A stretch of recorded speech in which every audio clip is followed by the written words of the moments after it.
Hello everyone, my name is Muhammad Ihsan Syaban. I have been working in front-end development for about a half years, mostly focused on user interface for internal tools and dashboard.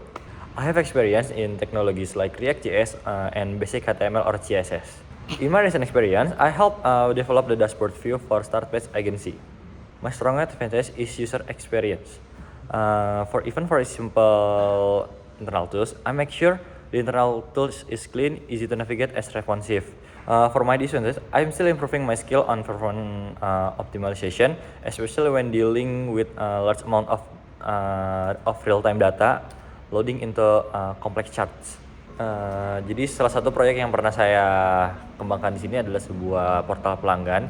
Jadi tugas saya di sini adalah mengembangkan sebuah dashboard untuk pelanggan yang dimana nantinya pelanggan itu dapat melihat riwayat transaksinya dan juga bisa memperbarui info pelanggan. Di sini saya menggunakan React.js untuk front end-nya dan juga REST untuk back end-nya sekaligus untuk mengambil data transaksinya. Dan yang terakhir itu saya menggunakan CSS sebagai styling dari si dashboard-nya itu sendiri. Jadi tantangan yang terbesar yang saya alami dalam membuat project ini adalah itu memastikan seluruh data yang sangat banyak itu dapat dimuat dalam bentuk tabel yang bisa difilter tanpa membuat si aplikasinya ini lambat. Saya memastikan kode front end saya ini baik dan gampang untuk dilihat dengan beberapa cara. Yang pertama itu saya melakukan komponen struktur yang dimana saya itu memecah beberapa interface menjadi beberapa komponen. Misalnya tombol itu menjadi komponen sendiri yang itu. Terus yang kedua ada information card, terus yang juga ada header. Itu saya menjadikan itu sebuah komponen sendiri yang dapat membuat si kode front end ini gampang untuk dicari dan gampang untuk dilihatnya. Yang kedua itu adalah clear props naming. Jadi saya memastikan si props ini itu memiliki nama yang jelas dan deskriptif sehingga si developernya ini pun tahu bahwa ini tuh apa yang akan dimasukkan ke dalam komponen itu. Oke, di sini yang ketiga itu saya menggunakan linting tools yang dimana linting tools ini adalah alat untuk sebuah prettier code atau memperfat kode agar dapat lebih gampang dilihat gitu.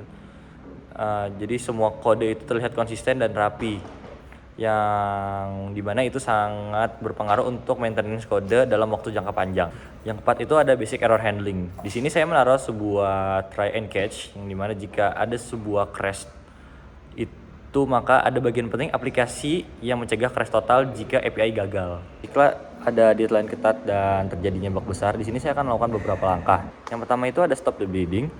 Fokus utama di sini saya adalah menghentikan bug ini agar tidak merusak pengalaman beberapa pengguna lebih lanjut. Yang kedua ini adalah saya akan melakukan locate the problem. Di sini saya akan membuka sebuah developer tools yang dimana itu saya akan memeriksa apakah permasalahannya ini ada di front end, ada di back end-nya. Ini ada communicate.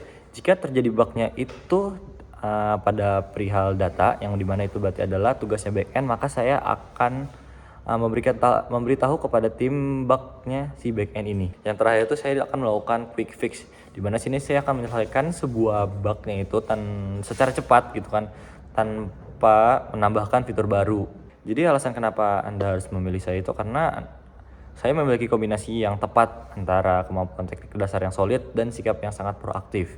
Saya dapat menyelesaikan task front end dengan spesifikasi yang jelas dan menyelesaikan secara pixel perfect dan tepat waktu. Saya adalah seorang team player yang selalu mau belajar dari senior dan beradaptasi juga dengan tech stack baru. Saya akan memastikan bahwa user interface Anda tidak terlihat bagus tapi juga bekerja lancar dan untuk pengguna akhir, Pak. Mungkin di sini saya punya beberapa pertanyaan. Yang pertama itu gimana sih perusahaan ini tuh memastikan konsistensi desain di seluruh aplikasinya?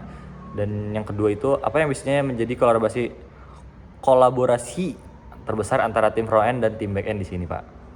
Terima kasih.